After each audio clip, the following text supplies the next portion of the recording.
All right, I'm going to go ahead and get started. I want to start by thanking everybody for attending today. This is our fourth and final installment of SSR's Rising Stars webinar series. It's my pleasure to host two very exceptional speakers today, Dr. Andrew Kelleher of the University of Missouri and Dr. Binyam Moghessi of Yale University. Um, Before we get started, I just want to take a moment to remind our listeners that there will be many more exciting presentations at SSR's upcoming annual meeting in Washington, D.C. from July 29th through August 1st at the Marriott Marquis Hotel. Please visit ssr.org and check out the events page for more information. I believe they're still taking late-breaking abstracts, and registration is open through early July as well. Additionally, once we get the talks underway, uh, please post any technical issues that you're having in the chat. And then if you have questions for the speakers, please post those in the Q&A. There's a little button at the bottom of your screens, and I'll be monitoring that through the talk. With that, I'm going to go ahead and introduce our first speaker, Dr. Andrew Kelleher. Andrew is an assistant professor of obstetrics, gynecology, and women's health and next-gen precision health investigator at the University of Missouri.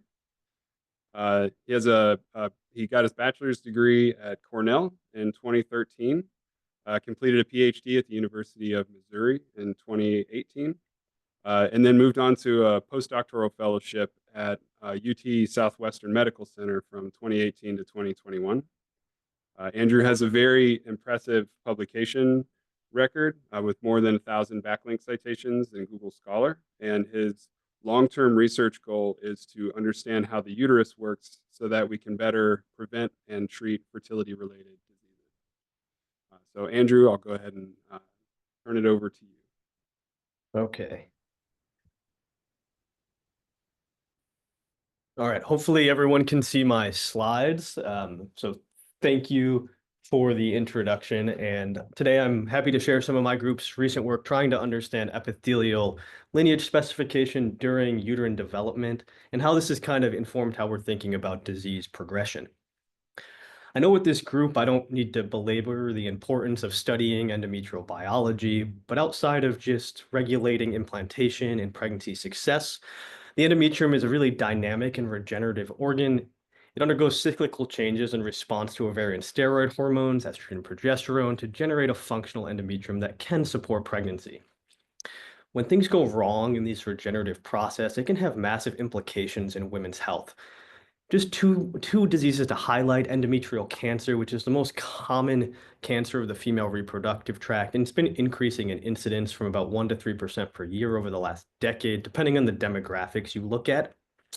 Also, the age of diagnosis is steadily decreasing. In addition, there's also increase in mortality. This is just indicating that available therapeutics are not really keeping up with disease progression. Endometriosis is another widespread disease that impacts about 10% of reproductive aged women. This is probably an underestimate, as it takes 7 to 10 years from onset of symptoms to receive this diagnosis. This is really unacceptable. Collectively, what this is telling us is that we have to have a better understanding of the uterus to design more effective diagnostics and treatment options for women that suffer from these debilitating diseases. My lab takes a developmental approach in that we think by better understanding how the uterus develops, we can gain a better understanding of how these mechanisms are perturbed during disease progression. We know from a variety of other organ systems that fetal-like transcriptional states reemerge in regeneration and in tumor progression.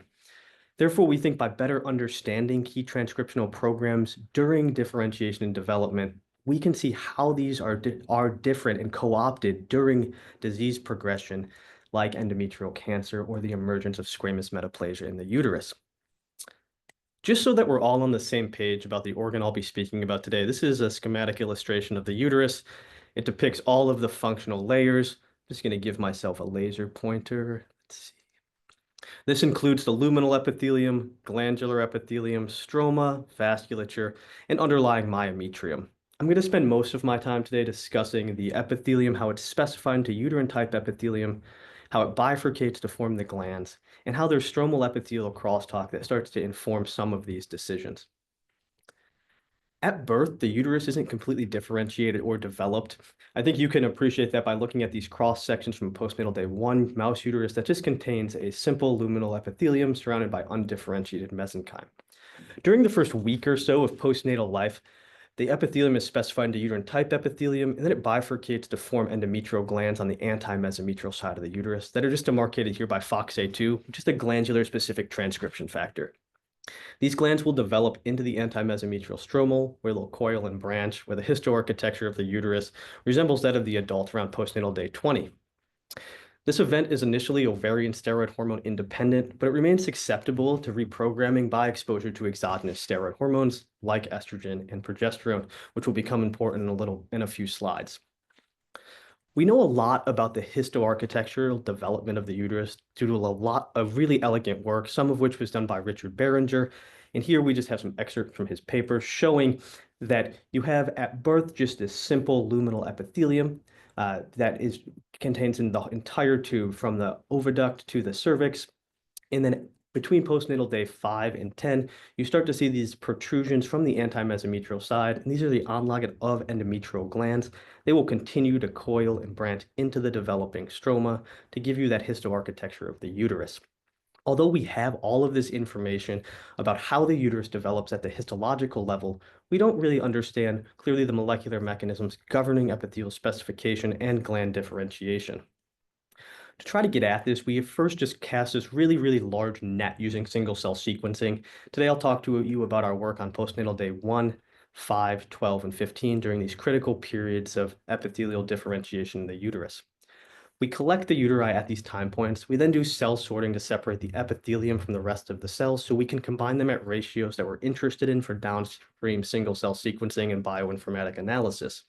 We do this just so we can get the abundance of cell types that we need, as the epithelium only is about 10 to 15% of the total cell types in the uterus.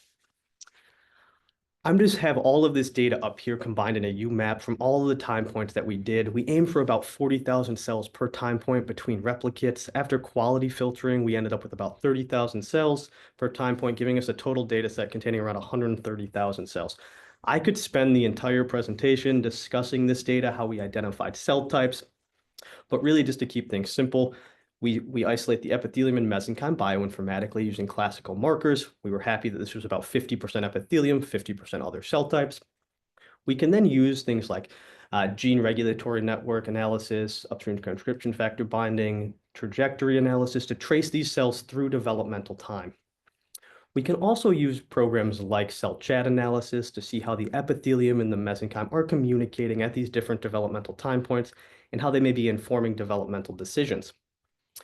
Really, the hypotheses we can generate from this data are endless, and because single cell gives us so much data to work with. However, we want to move from just hypothesis generation to functional testing. So how do we classically do this? Is we identify factors we're interested in bioinformatically and then look through the literature. We then validate the expression of these factors either by in situ hybridization in the tissue or immunofluorescence. More recently, we use spatial transcriptomics. Once we have candidate factors, the gold standard is to bring it into a mouse model to see if you knock it out, do you have a phenotype that you predict? I think all of us have been in this spot where we undergo a year or two of work, and then we end up with no phenotype, and we get sad. So we thought by just using organoids or assembloid models, we could have a more medium throughput approach to screen potential factors prior to bringing them into a mouse genetic model.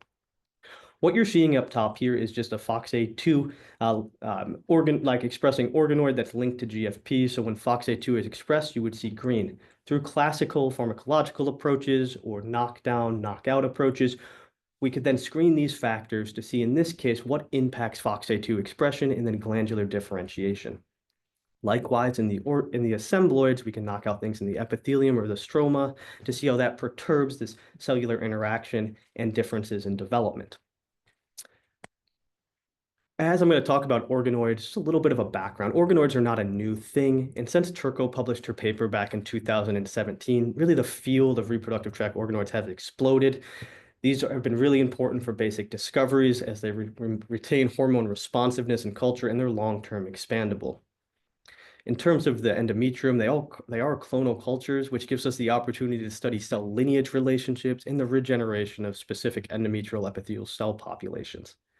More recently, people have recognized the importance of adding cell types back to these models, things like the mesenchyme that I'll be talking about today, the vasculature, and immune cells. This is crucial to understanding epithelial physiology in culture. Another thing I want to point out is that most of these studies have been done in adults, meaning we don't know if we can use epithelial organoids in the endometrium to really understand developmental potential. To try to get at this question, we conducted just a very simple experiment where we isolated the epithelium to make organoids during these critical developmental time points in the uterus, postnatal day 3 and 5 prior to glandular differentiation, day 7 when glands are differentiating, day 12 and 15 when the heterogeneity of the cell types in the uterus is similar to that of the adult. We thought we would just characterize this organoid development and move on to our genetic studies. Best laid plans don't tend to work out, but I'm just putting this data up here to show what our results were. As expected from these really developed animals, you see these cystic-like organoids that are single-layered that have a discernible lumen. And this has been published by several groups, including us.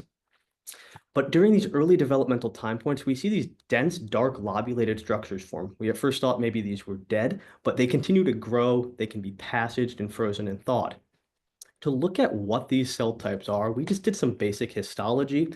Here I'm showing you representative images from postnatal day 3, where you have these two populations. You have this epithelial organoid that would be reminiscent of what you would see in an adult endometrium, which has a discernible lumen and a single layer of E-cadherin positive epithelial cells, where those dense dark structures actually end up having multiple layers of epithelium, meaning that they're multi-layered epithelial organoids, which is not expected from the endometrium at any time point. Of course, you can see this by your eyes, but we quantified this. About 12 to 15% of cells can give rise to these multi-layered epithelial organoids in culture prior to glandular differentiation. Right around the time that glands differentiate, this drops drastically to under 5%. And then by postnatal day 15, we have less than 1% of, 0.1% of these cells that can form these multi-layered structures. This is really interesting that this decrease happens right around the time of glandular differentiation. We decided in the age of single-cell sequencing just to perform more sequencing analysis on organoids that were developed from postnatal day 3 and 15. So we isolate the epithelium, we allow them to develop in culture for the period of about 8 days, and then we do sequencing on them. This is a little bit misleading because at day 8, you can't see any phenotypic difference between these two. They all look relatively similar. I want to just draw your attention to this epithelial cell population that was unique to PND3 derived organoids. What immediately jumped out at us with this unique population was they expressed basal cell markers like P63, keratin 5, or keratin 14. Now, we know in periods of rapid differentiation, development, and disease progression that the transcriptome and proteome don't always agree. We wanted to make sure at the level of the protein that we were detecting these changes in gene expression. We moved just to do a little bit of IF on postnatal day 3 and 15. And what you can appreciate here is in these cultures that contain both multi-layered and single-layered organoids, only the multi-layered ones express P63 or basal keratins like keratin 5, where there's no expression detected in these single-layered organoids. Importantly, these are not detected in organoids developed from postnatal day 3 endometrium, and they're all single-layered.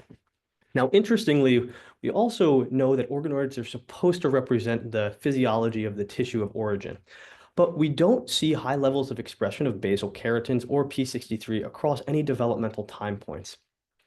This is suggesting that there is a role of the tissue microenvironment in epithelial development. This isn't a new idea and was really put forth by Gerald Cunha around 30 years ago using elegant tissue recombination studies. But nevertheless, we decided to just see if we could add mesenchymal cells back to our epithelial organoids.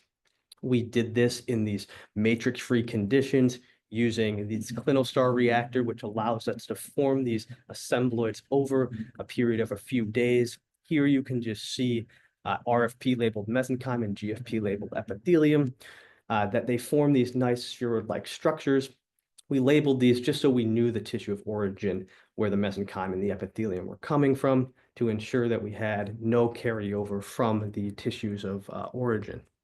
When we looked at these just at the histological level, we were excited to see that there was direct interaction between the epithelium and the stroma, where we had a laid down of a single basement membrane. This is more reminiscent of what we see in vivo during development. With this model, we were excited to just ask some basic questions. And the first thing we did is we took homotypic assembloids, which consisted of uterine epithelium and uterine mesenchyme, and heterotypic assembloids, where we combined uterine mesenchyme with cervical mesenchyme or skin fibroblasts. We use skin fibroblasts just as an outgroup as it comes from the ectoderm. Now, we looked at thousands of these assembloids, and we never detected any evidence of keratin 5, or I could show you keratin 14 or P63 expression in those homotypic assembloids that came from PND3 epithelium and uterine mesenchyme. However, when we combined them with cervical mesenchyme or skin fibroblast, we still saw that a subset of those cells differentiated to express basal cell markers and form this multi-layered structure. Importantly, we saw no induction from the cervical mesenchyme or skin fibroblasts from PND15 derived epithelium. This is suggesting to us that this plasticity of the epithelium to differentiate is again lost over developmental time. Now that we have this model, what is driving these morphogenic phenotypes? We decided to move back to our in vivo analysis, where we took single cell data, we separated it by, again, classical markers of epithelium and stroma. So epithelium, things like Wnt7a in the uterus and EpCAM, and stromal expression of Amentin and HOXA10. We could then take these subsets, put them into some bioinformatic pipelines like CellChat, which is just looking at receptor ligand interaction between groups to predict signaling pathways that may be activated. From this data, honestly, we didn't learn that much, as any developmental pathway that you can think of pops up here, things like Wnt, FGFs, BMPs, IGF, TGF beta.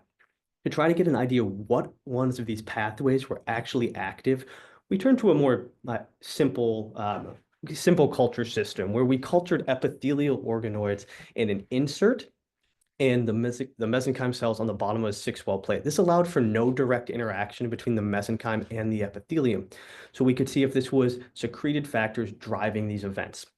We saw the same phenotype that we saw in our assembloid system, where in the absence of mesenchyme, we see both populations, a single-layered organoid population and this multi-layered dense dark lobulated structure. But when we culture them in the presence of uterine mesenchyme, we see only a single-layered population of organoids emerge from PND3 epithelium.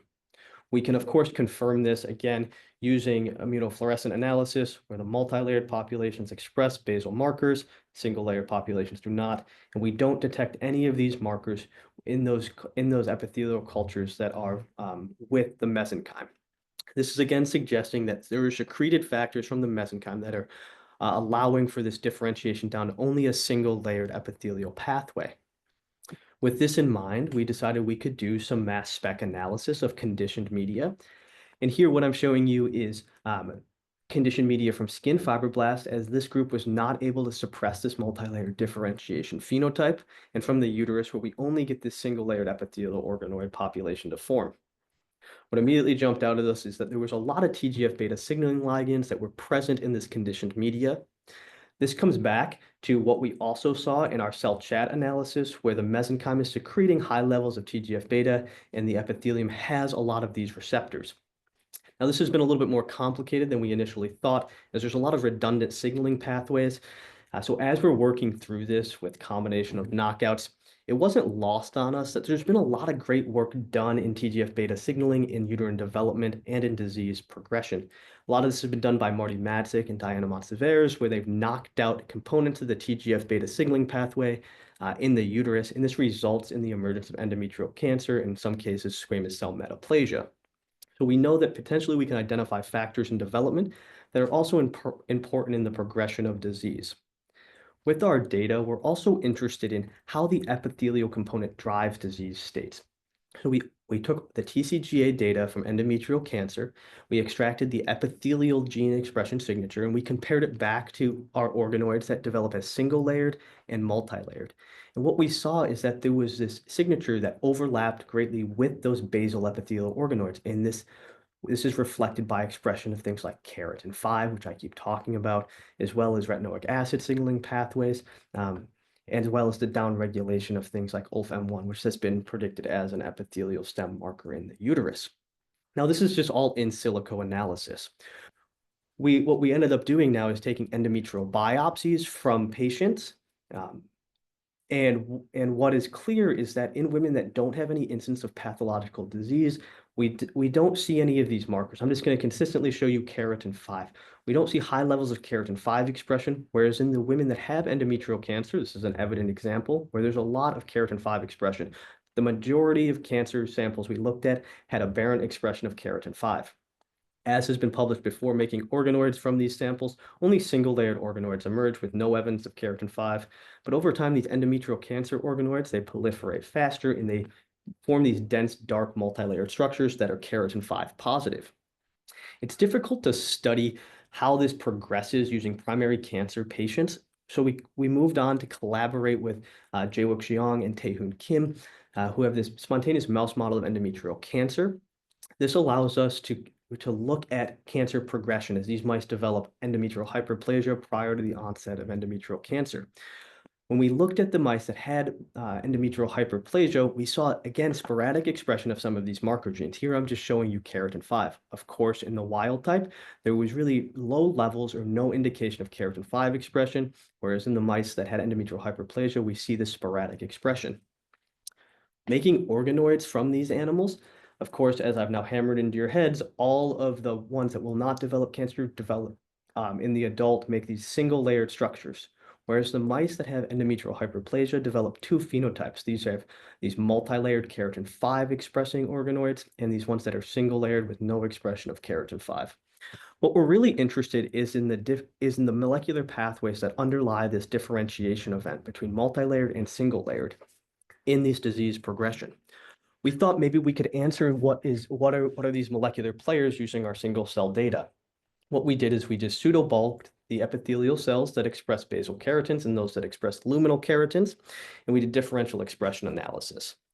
What immediately jumped out at us was that ESR1 was expressed at very, very high levels in the majority of cells that were luminal epithelium, whereas the ones that express these basal cell markers did not express high levels of ESR1. Making organoids that don't express ESR1 from genetic knockout animals resulted in all of the organoids that formed from ESR1 knockout animals to form these multi-layered structures that expressed basal keratins. This is suggesting that we can identify factors that are important for epithelial homeostasis in culture. We also noted that Paul Cook's group about 10 years ago published that the loss of ESR1 in the uterus leads to progressive loss of FOXA2 positive glandular epithelium, indicating that maybe in vivo, ESR1 has a role in the maintenance of epithelial glands and glandular identity. Now, this might be a stretch, but it brought us all the way back to one of our initial observations that when we develop FOXA2 positive glands, the epithelium loses this plasticity to develop into these multi-layered structures. I just want to remind you that this differentiation into glands happens during the first week of postnatal life, where you can see these FOXA2 positive glands emerge on the antimesometrial side of the uterus.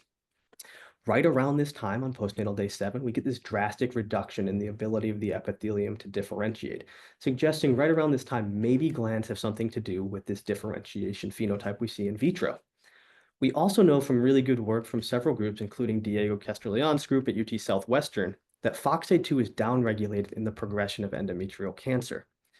We think that potentially this is telling us that glandular identity is important for maintaining this plasticity. So the loss of glandular identity leads to the ability of these epithelial cells to differentiate down this multi-layered, highly proliferative phenotype in culture.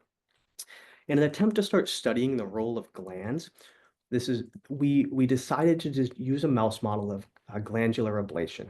What I'm showing you here is that there's about, per cross-section in adult mouse, 12 or so, or a half dozen uterine glands that are present. Whereas when we make these glandless mouse models, there's no evidence of FOXA2 positive glands or the cuboidal phenotype. If we isolate these epithelial cells during development from a wild type animal that will develop uterine glands, about a dozen or so multi-layered structures form. But if we isolate from animals that will not develop endometrial glands, only this single-layered epithelial phenotype is observed. This suggests to us that maybe this plasticity for gland development is important for this in vitro phenotype. That's where I'm going to leave it now. This is a really active area of research in our lab. I know that I've probably left you with a lot more questions than answers. What I think we've shown is that mouse endometrial organoids can provide a discovery-based approach to understand epithelial specification. We've shown that we can identify factors such as ESR1 that are important for epithelial homeostasis. We can now move on to do lineage tracing analysis to identify the factors that impact this differentiation. I also think importantly, we now have a model, a simple model to study epithelial stromal communication in the female reproductive tract in both development and in disease states. But what we're really interested in is these conserved pathways in development and disease, specifically glandular development and maintenance. What I want to leave you with is that during this multi-layered organoid formation, we almost see a symmetry breaking event where single cells start to differentiate and then over-proliferate. We think if we can understand the environment and the signaling pathways allowing these cells to differentiate, this will shed light on how this aberrant expression in cancer leads to disease progression. With that, I just want to thank everyone in the lab that has done this work. This is in close collaboration also with Tom Spencer, as well as our collaborators, Jae-wook Jeong, Taehoon Kim at the University, and Joy Winathayanan at the University of Missouri, and Sridhar Chal at the University of Chicago. Of course, our funding for the NIH and the Paul and Roger Riney Foundation. I'm happy to take any questions that you guys may have.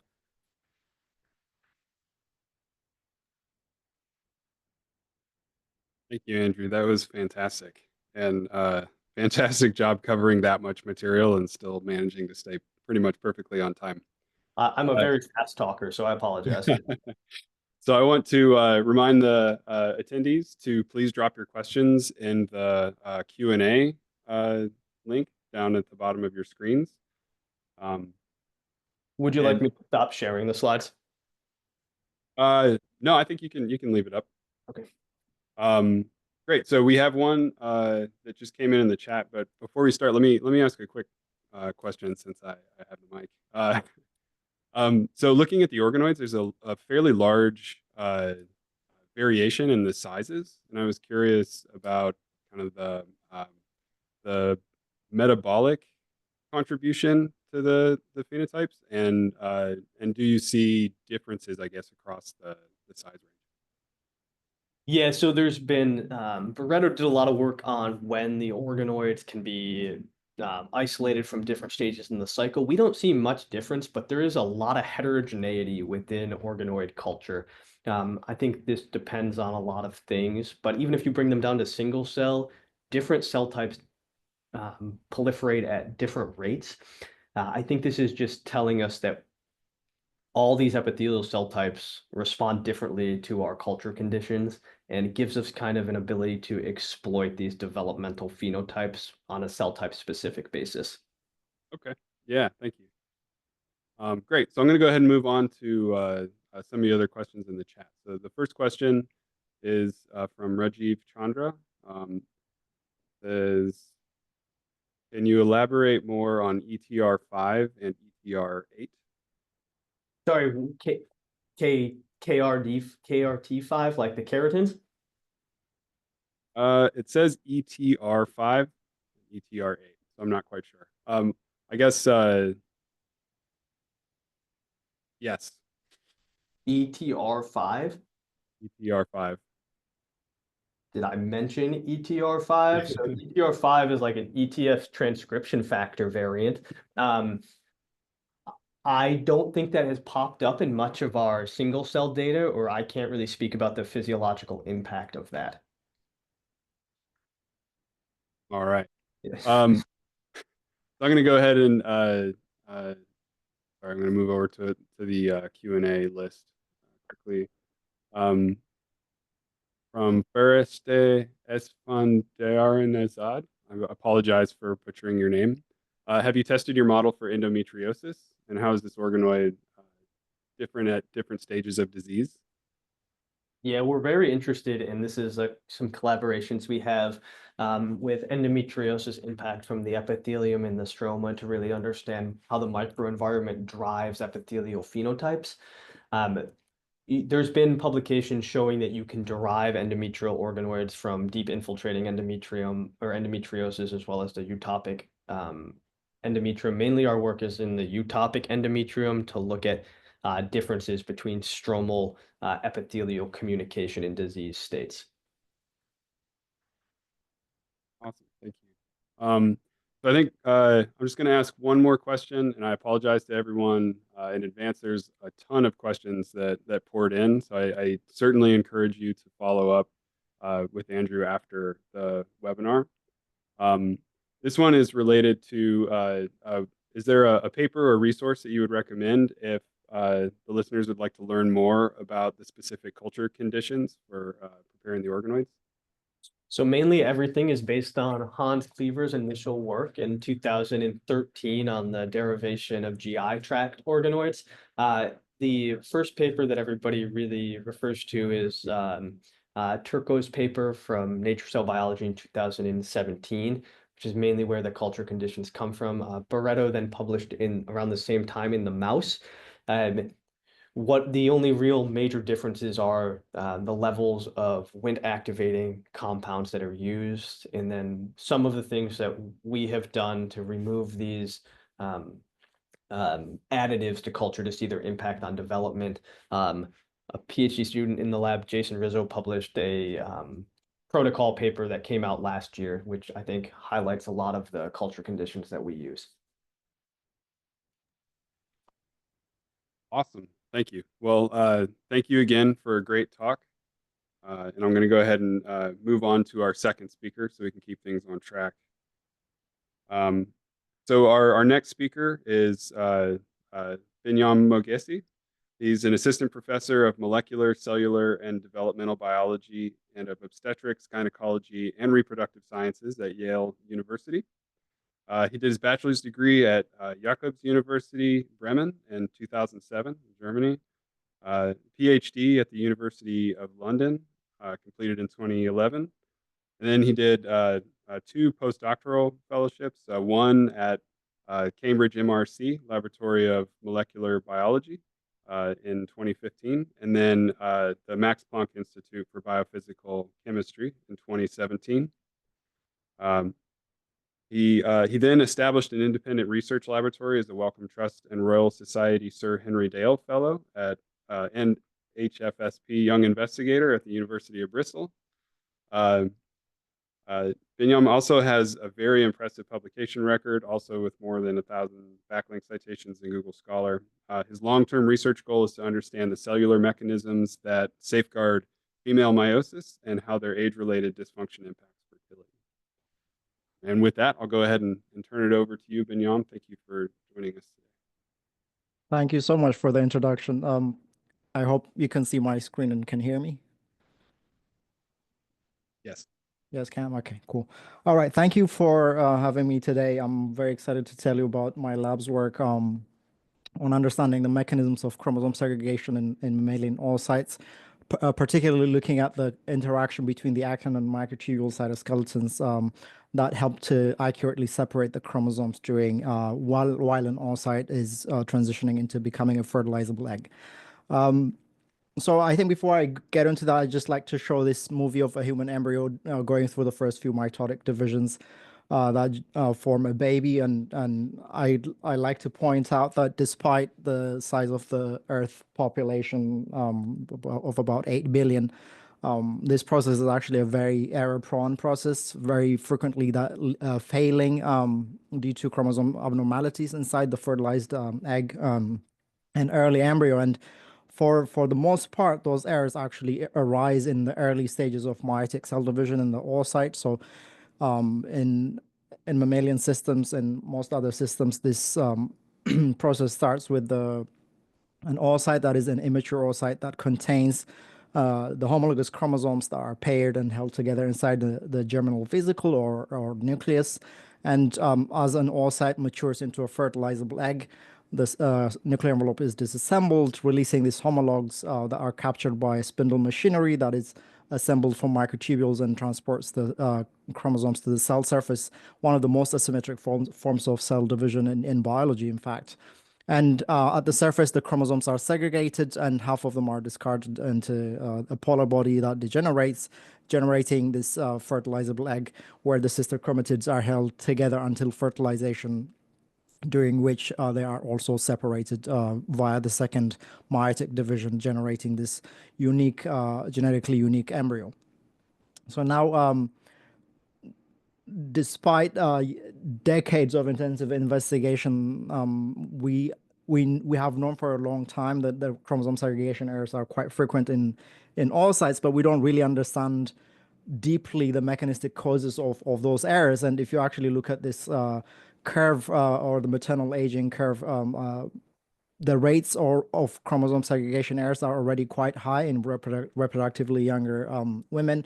And with advancing maternal age, especially nearing the reproductive window of 30 to 35 years of age, there's an almost exponential increase in the rates of aneuploidy. So we don't really understand why that is. There are current models that try to explain the causes of these dramatic rise in aneuploidy rates, and we will be looking at through this talk as some of the processes that we've been looking at that might contribute to these problems. And but regardless of the causes, I think the overall incidence of aneuploidy is quite clinically important, because aneuploidy in embryos is one of the leading causes of miscarriages and pregnancy failures, and in situations where it is compatible with life, generally leads to birth-related genetic conditions such as Down syndrome and other intellectual disabilities. So clinically, there's a very justified reason to understand how chromosomes are segregated in oocytes and why they that process starts to become prone to errors or fails frequently with advancing maternal age. But mechanistically speaking, I think oocytes also present a very unique opportunity to understand cell division principles and cytoskeletal interactions and how these processes support a healthy embryogenesis. And that's kind of what my lab really tries to understand. So our mission is to provide fundamental mechanistic insights into how the chromosomes are separated and segregated, and why, with advancing maternal age, these processes become prone to errors.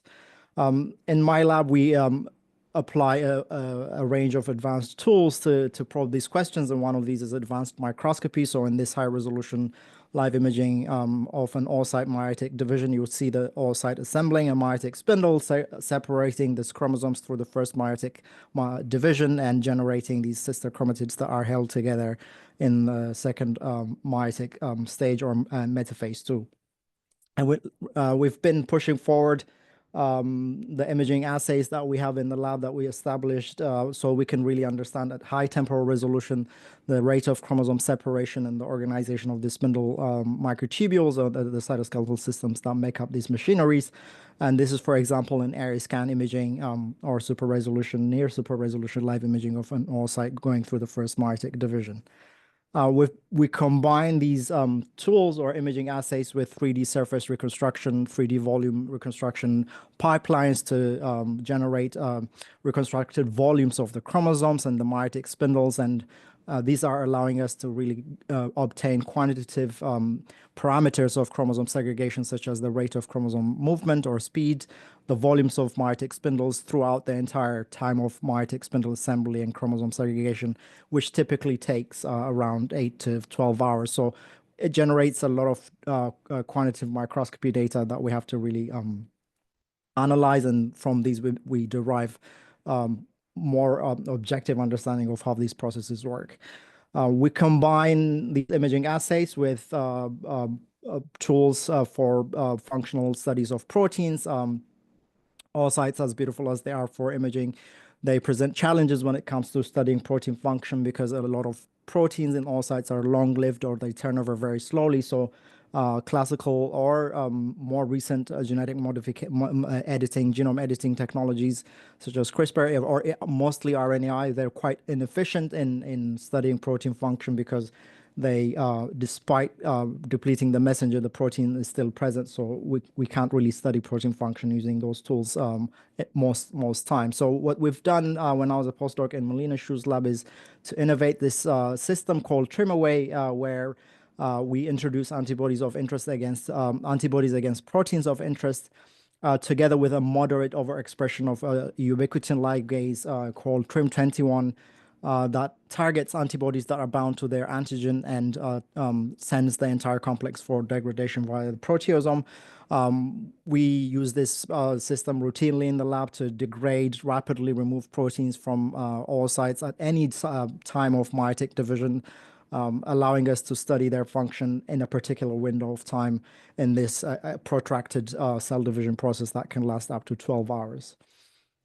We've been pushing forward this trim away technique for use with nanobodies instead of heavy chain antibodies. Nanobodies are these single domain antibodies typically derived from the camelid species such as alpacas and llamas.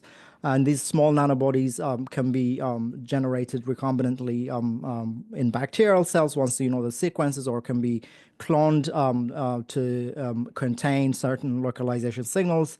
In this case, we're using a nuclear actin nanobody, so an actin nanobody that was generated in an alpaca and has been fused to a nuclear localization signal and the IgG domain of an antibody, a heavy chain antibody. And expression of this nanobody, for example, allows the stabilization of actin filaments specifically inside the nucleus. But if we combine it with the trim away technique, then we can really rapidly remove these nuclear actin structures within 2 hours or so and watch them as they disappear by live imaging. So these processes or these tools are really allowing us to mechanistically interrogate some of the cytoskeletal functions that are unique to oocytes. And in combining these tools, one of the discoveries that we made in the past is that there are these actin filaments that permeate the microtubule-based spindle. So that what you're looking at here is actually actin filaments and not microtubules. We call these structures spindle actin, and we showed that in oocytes of several species, these actin filaments exist, including in human oocytes. And that when they are present, shown here in yellow, they allow the correct attachment of microtubules or microtubule bundles to the kinetochores of the chromosomes, allowing their accurate separation during anaphase. When these actin filaments are disrupted, then the connections between the chromosomes and the microtubules are not robust enough to accurately separate them. So we start to see these lagging chromosomes that fall behind, which are typically present in aneuploid eggs and are a major cause of chromosomal abnormalities in oocytes, but also as well as in cancer. So it was quite surprising to see that since we've known since the start of cell biology, cell division, particularly chromosome segregation, was thought to be purely driven by microtubules. And so in oocytes, the presence of these actin filaments that are required to accurately separate chromosomes laid the foundation for my lab's work to try and understand how these two cytoskeletal systems come together to separate chromosomes accurately during meiosis.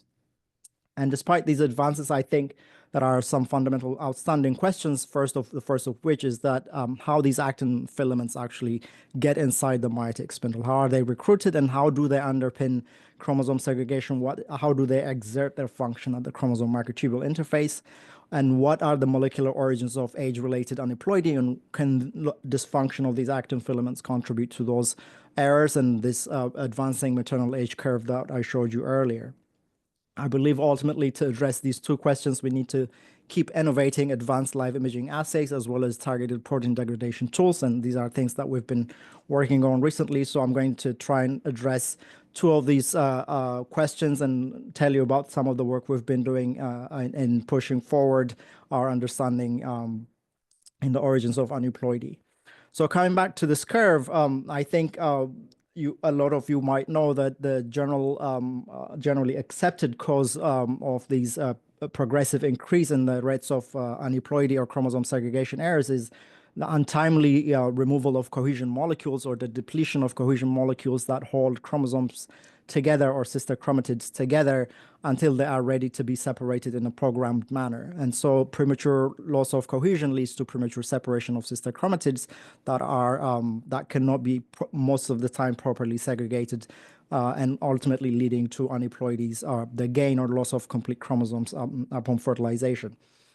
Now, while that explains the early stages to a certain extent, because chromosome cohesion loss is a gradual process, it doesn't really fit what we see with this dramatic, almost exponential rise at later reproductive ages. Now, it might be very well that there is a critical amount of cohesion that is required between the chromosomes, and once that amount has been lost, then we can get excessive separation of chromosomes. But we all know that aging is a multifactorial process. Oocytes are also sitting in aging ovaries, so the microenvironment might also very well dictate that. So I don't believe that loss of cohesion is a singular process that leads to this dramatic rise in aneuploidy. So we've been quite interested in understanding what in the background of weakened cohesion might also lead to, or dysfunction of which processes might lead to this additive or dramatic rise in aneuploidies.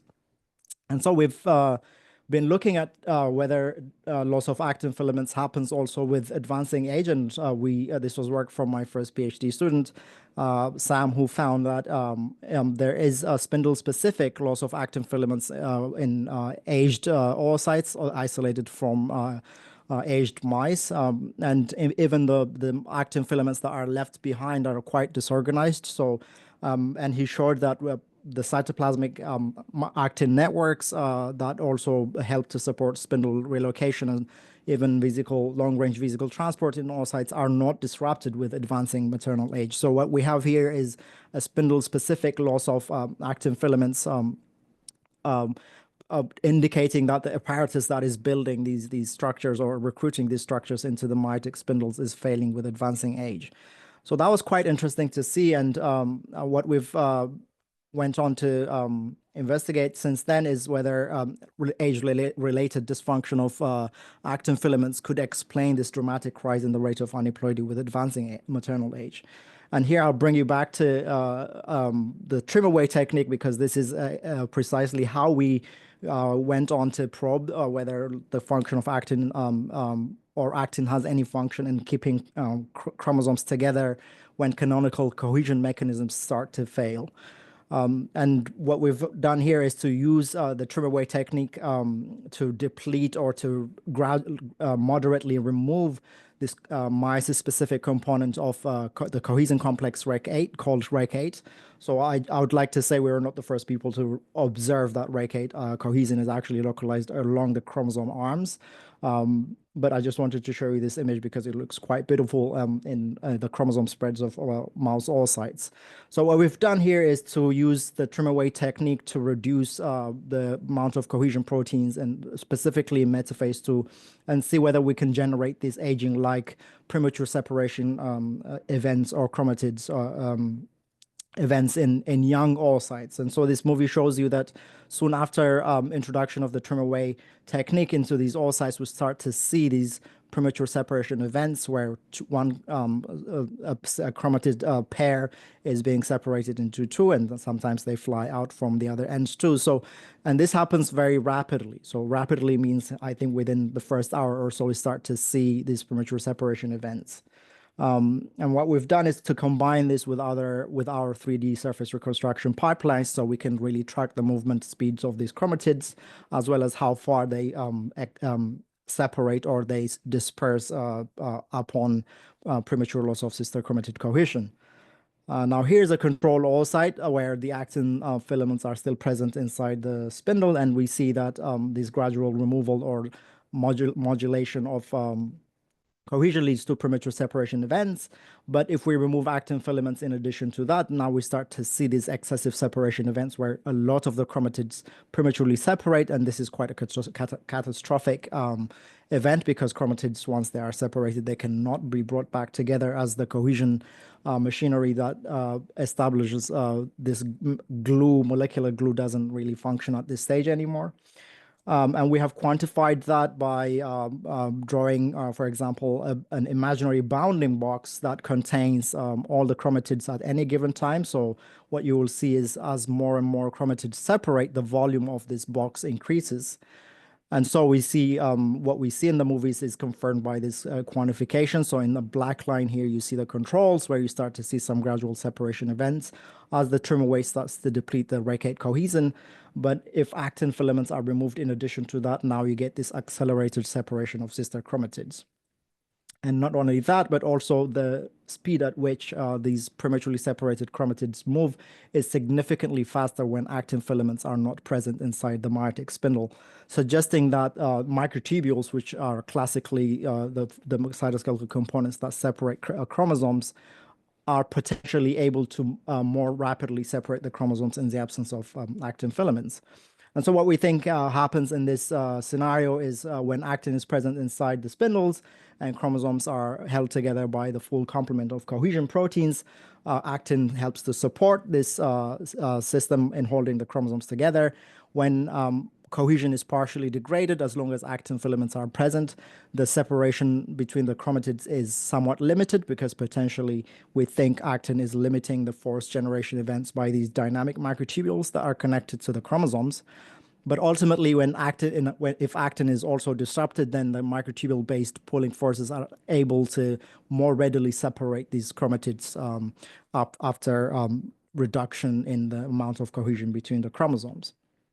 Now, what we wanted to do after this is to actually test the capacity of actin filaments to limit the movement of microtubule-based forces or microtubule-driven chromatid separation. So in this experiment, what we did was we really increased the amount of antibodies that we use to RACATE antibodies that we use to deplete or to trim away RACATE cohesin, and you will see complete removal of cohesion leads to complete resolution of sister chromatid cohesion as expected. Of course, this is something that doesn't happen in physiological conditions, but it actually gives us an opportunity to see whether if we stabilize actin filaments now, can we prevent this excessive separation? And that's the experiment that I'll show you here. So that removal in the presence of microtubule-based pulling forces or in a controlled situation leads to excessive separation. But if we now go on stabilize actin filaments using this compound, that is a fluorescent derivative of microtubule on actin stabilizing compound called jasplakinolide, we can see that when actin filaments are stabilized, even though there is nothing molecular-wise holding these chromosomes together, they still stay in the center when cohesion is completely removed. So that was quite a surprising observation and something that was confirmed by our analysis of this bounding box volume. So you can see in the controls, the complete resolution of cohesion or depletion of cohesion leads to excessive separation, very rapid. But if actin filaments are stabilized, then the separation events are very minimal. And even when they do happen, they happen at much slower speeds of movement. So what that kind of says is, as a summary, if actin filaments are present and at normal amounts, excessive separation happens when cohesion is fully removed. But if these actin filaments are stabilized or enriched inside the spindle, despite lack of mechanical linkage between the sister chromatids, they stay together. And so that kind of leads us to the question whether the actin filaments are helping to somehow dampen these microtubule-based pulling forces. And so what we wanted to first establish, even though it is known in the mitotic and meiosis field that microtubules or dynamic microtubules do provide the forces for separating sister chromatids, we wanted to confirm that this is indeed the case in our system of trim-away-based cohesion depletion. And so in this control experiment, you can see again in high antibody concentration or complete removal of cohesion, this causes excessive separation of sister chromatids.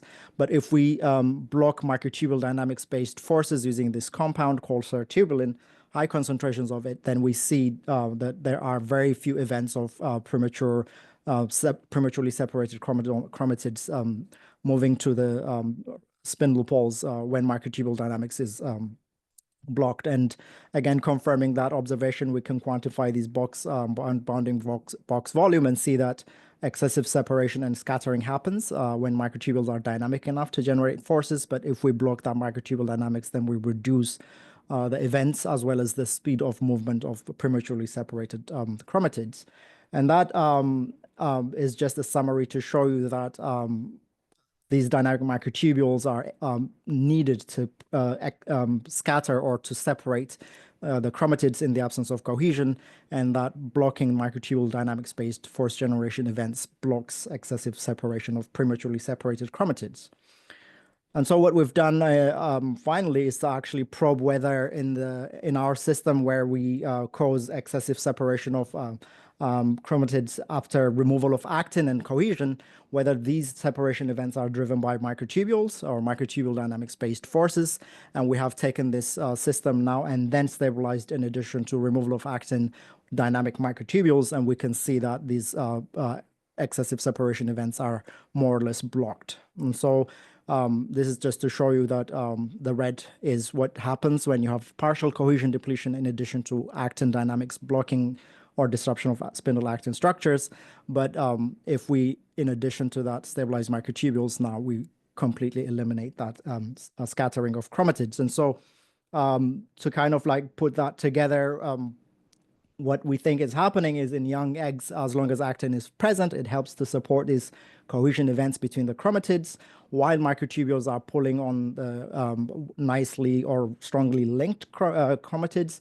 And this is the basis for actually establishing alignment or barrier orientation, whether we're looking at meiosis 1, meiosis 2, or even mitosis. Cohesion prevents separation of chromatids that are being pulled by microtubules, and this generates tension between the chromosomes or the kinetochores, and the system is always sensing tension to detect whether chromosomes are or sister chromatids are properly bi-oriented. And with advancing maternal age, as the amount of cohesion starts to become depleted, the microtubule-based fourth generation events are able to more productively pull apart these chromosomes, but still the presence of actin filaments actually reduces that separation event. But ultimately, with advanced reproductive ages where actin filaments also become depleted, then the microtubule-based fourth generation events are more able to separate these chromatids and scatter them more readily. And this is quite consistent with what we've shown in the past, that actually the amount of actin filaments inside the spindle dictates or can govern the microtubule dynamics events. So having a lot of actin can actually dampen microtubule dynamics-based forces, and we've shown that in the past. So this is quite consistent with what we know. So we think we're kind of starting to reveal some cohesion loss independent causes of excessive separation and scattering of chromatids at advanced reproductive ages. And I'll just, in the next few slides, try to tell you some of the stuff that we've been doing to try and understand this using a different experimental system that allows a more precise removal of cohesion. So we've generated since then transgenic animals that carry M-clover or fluorescent protein tag. This does not really disrupt the localization of RECATE along chromosome arms. So this is done using a GFP antibody that detects the M-clover tag. But these animals also contain endogenously this FKBP12 tag that can be degraded using a PROTAC or a proteolysis targeting chimera. I just wanted to show you that actually this system also allowed us for the first time to visualize the separate or the successive resolution of homologous chromosome-associated, arm-associated cohesion while retaining RECATE cohesion on the centromeric region. So you can see as they go through anaphase, the green signal is depleted from the arms, but retained at the centromeres or the kinetochores where they're held together until fertilization. So that's just kind of showing you a representation of that movie. But importantly, this system now allows us to use this small molecule called DTAG13, which targets FKBP12 tagged proteins for degradation via the proteasome. And what we've done is to use this DTAG13 PROTAC molecule to completely wipe out cohesion. At high concentrations, we're really able to remove this RECATE signal or proteins from the chromosomes. And obviously, this leads to excessive separation, as you can see here. So this actually, at low concentrations of the molecule, these early events or events that are mimicking age-related aneuploidy or premature separation events actually happen. And we're able to do this within an hour and a half or so of introducing the compound, which is quite interesting because in young eggs, we're able to do this at an experimental time frame that fits our lives instead of having to wait for a very long time. So this is just looking at that bounding box analysis that I showed you earlier, that we're able to separate and excessively scatter ultimately the chromosomes. But at early stages of 90 minutes or so, we start to see similar numbers of prematurely separated chromatids that we see in aged oocytes.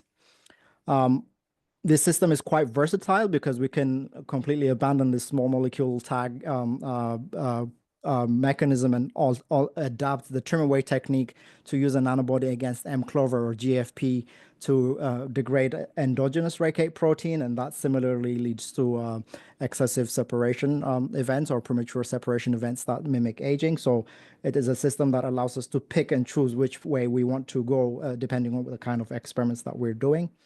And that's, again, a similar analysis of scattering using the nanobody-based trim away of endogenous REC8 protein. We have confirmed that the system mimics what we've seen before. So if we now, in addition to removal of cohesion using this PROTAC system, also disrupt actin filaments, we are able to accelerate the premature separation and scattering of sister chromatids.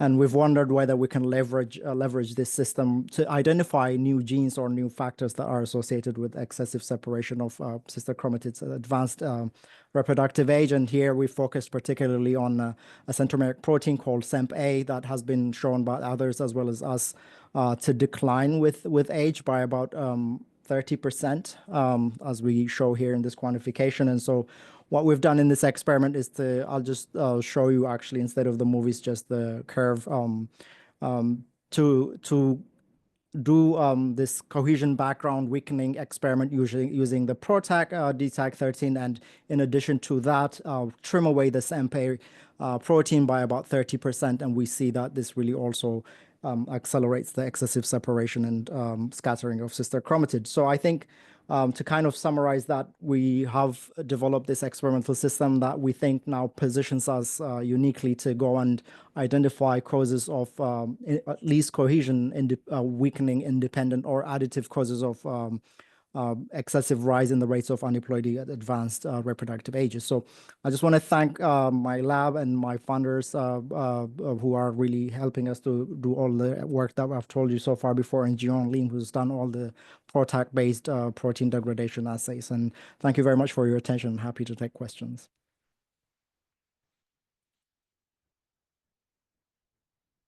Thanks so much, Benyam. That was awesome. And again, thank you for being able to cover such an impressive amount of work in such a short period of time. Yeah, Still, thanks. keeping it on time and also keeping it very, very clear and understandable. Much appreciated. So we have a couple early questions coming into the chat. I'm going to start with this first question from Humphrey Yao is, how fast does the protein knockdown occur and how long does it last for the trim away system? It's very fast, actually. For the trim away system, initially, my student had to run to the microscope because they were all separated. So we needed to reduce the concentration. So depending on how much antibody we're using, we can really define how quickly it should take. In the case of the partial separation events, we're looking at around 45 minutes to an hour. Again, with the small molecule, it's a concentration dependent thing. So depending on how we titrate the amount of small molecule that we use in the degradation, but we typically keep it around at 3 micromolar or so, which is about 90 minutes. And in the case of the REC8, it is irreversible because there is no mechanism to load the REC8 back onto the centromeres.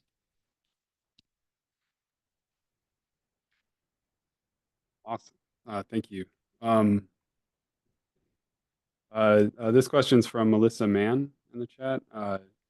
Restricted movement of chromatids with REC8 degradation and stabilized actin and microtubules would indicate that the tubules from both poles bind chromatids.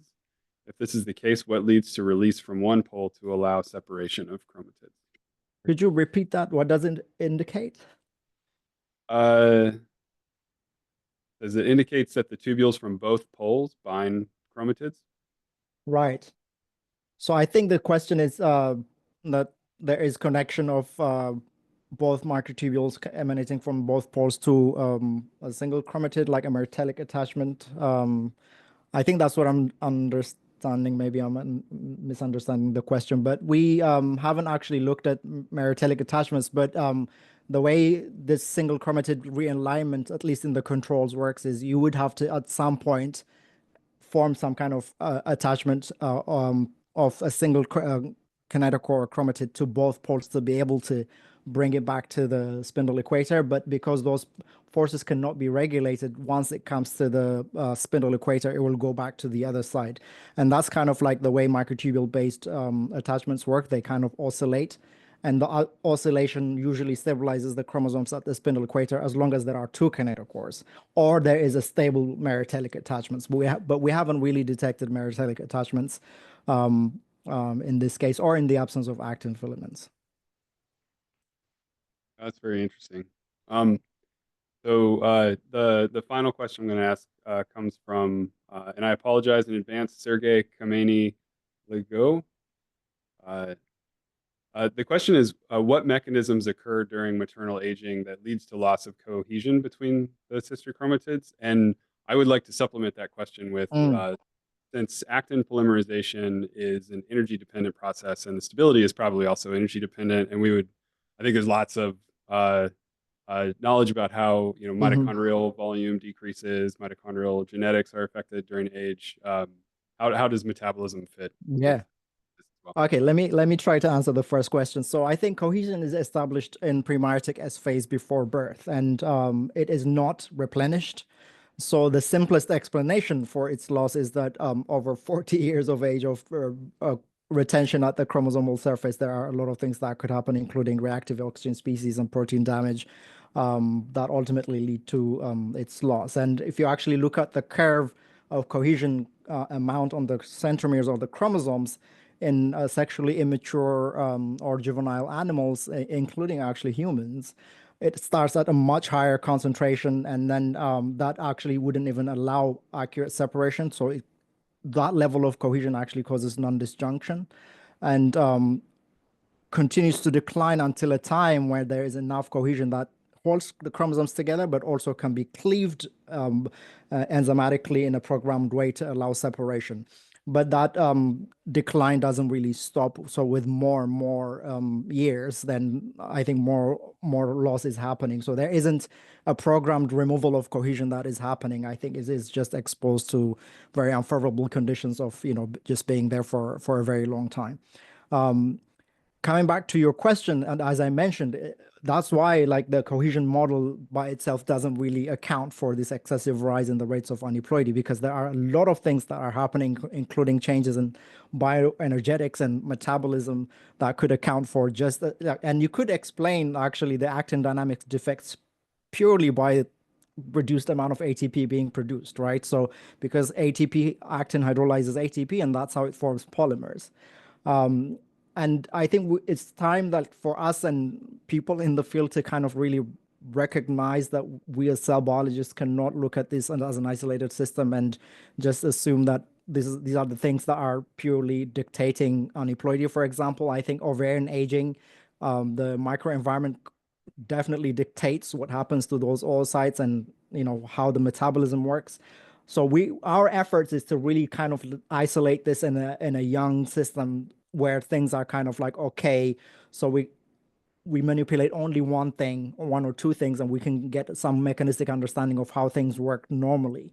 But ultimately, I think in an aged system, it will be a multifactorial problem, and we would need to, for completely mimicking that reproductive aging phenotype, we would need to include in our system or in vitro assays more and more things, including like even hormonal changes, mimicking some of those things, and depleting ATP, playing around or messing around with the bioenergetics to see how those things actually come about together. So I think it is a very complicated issue to address, but can be explained in many ways. And that's why cohesion depletion by itself is not sufficient, I think, to explain the high aneuploidy rates. Yeah, interesting. Well, great stuff. Thank you again so much. Thank you so much. I guess one more time for the listeners, if you're not already an SSR member, please check out ssr.org and consider joining. It's a fantastic organization. If you are a member, or if you're not a member, join us at our meeting, our annual meeting in July. And with that, I think we're going to go ahead and wrap things up. So thanks again to both of our speakers for joining us today. This is fantastic. It's been a great webinar series overall, and we're looking forward to next year and to seeing all of you at the meeting, hopefully. Thanks, everybody.